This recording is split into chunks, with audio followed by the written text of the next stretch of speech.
আল্লাহ পাক যে আমাদেরকে লা ইলাহা ইল্লাল্লাহ পড়ার তৌফিক দিয়েছেন, এর শুকরিয়া আদায় করে আমরা শেষ করতে পারবো না। আমরা যদি এখন থেকে নিয়ে কিয়ামত পর্যন্ত সিজদায় পড়ে থাকি, শুধু তাওহীদের সাক্ষ্য দেওয়ার তৌফিক পেয়েছি, এর শুকরিয়া আদায় করে শেষ করতে পারবো না। আমাদের চেয়ে নবী সাল্লাল্লাহু আলাইহি ওয়াসাল্লামের পাশে ছিলেন, সাপোর্ট দিয়েছেন হাজার গুণ বেশি চাচা আবু তালেব। নাম শুনেছেন?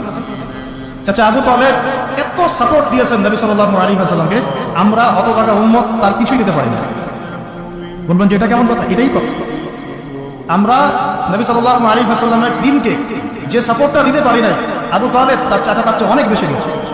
কিন্তু শেষ বয়সে গিয়ে চাচা আবু তালেব কালিমা করতে পারেন না।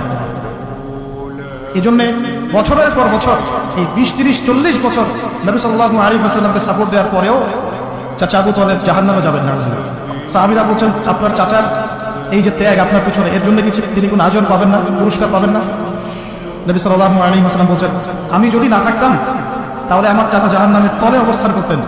আমার কারণে আমার চাচা জাহান্নামের এমন একটা জায়গায় থাকবেন যেখানে তার শুধু পায়ের গোড়া পর্যন্ত আগুনে পুড়বে।